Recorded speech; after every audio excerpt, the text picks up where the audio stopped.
Special person గురించి చెప్తా. ఆయన శ్రీనివాస రామానుజన్.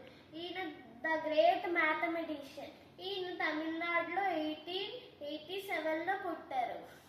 ఈయన చిన్నప్పటి నుంచి మ్యాథ్స్ అంటే ఈయనకి చాలా ఇష్టం. ఈయన చాలా పూర్ ఫ్యామిలీలో పుట్టారు.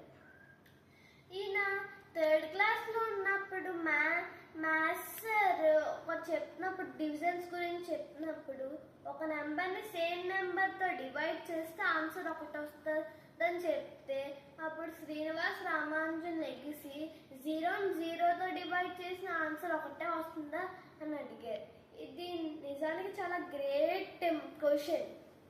ఆయన 7th క్లాస్లో ఉన్నప్పుడు 10th క్లాస్ ఇచ్చే ప్రాబ్లమ్స్లో చేసేవారంట. ఈయన కాలేజ్కి వచ్చినప్పుడు ఫీజు కట్టడానికి మనీ లేకపోతే కాలేజ్లో ఉండే మ్యాథ్స్ ప్రొఫెసర్కి ఈయన మ్యాథ్స్ నోట్స్ చూపిస్తే ఈయన చాలా మ్యాథ్స్లో స్ట్రాంగ్ అని ఫ్రీగా ప్రిన్సిపల్తో మాట్లాడి కాలేజ్లో జాయిన్ చేసుకున్నారు. ఎంతవరకు వెళ్ళిందంటే మ్యాథ్స్ ప్రొఫెసర్స్ బోర్డు పైన ప్రాబ్లమ్ని సాల్వ్ చేసి ఇది కరెక్టా రాంగా అని శ్రీనివాస రామానుజన్ని అడిగేవారంట. అప్పుడు శ్రీనివాస రామానుజన్ దీన్ని ఇంకా ఈజీగా ఏమన్నా చెయ్యొచ్చా అని చెప్పేవారంట. అప్పుడు ఈయనకి పేపర్స్ కొనుక్కోవడానికి మనీ లేక గుడి గోడల పైన రాసుకునేవారు. అలా మన ఎన్ని థీరమ్స్ మిస్ అయిపోయామో.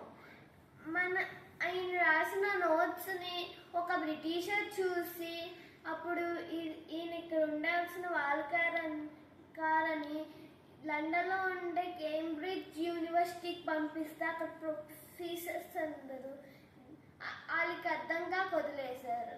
లాస్ట్కి జిహెచ్ఆర్డి అనే ఒక మ్యాథమెటిషియన్ చూసి ఆయన్ని లండన్కి రమ్మన్నారు. అక్కడ చాలా ఫార్ములాస్ని కనిపెట్టారు. అలా హెల్త్ బాగోక మళ్ళీ ఇండియా వచ్చేసారు. ఇండియా వచ్చాక లాస్ట్గా రాసుకున్న నోట్స్ ఇప్పుడు క్యాన్సర్ ట్రీట్మెంట్స్లో, ఏఐలో, బ్లాక్ హోల్స్లో, స్పేస్ షిప్స్లో గ్రావిటీ ఎలా చేయాలో యూజ్ అవుతున్నాయి.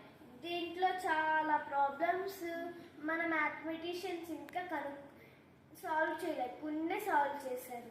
Thank you.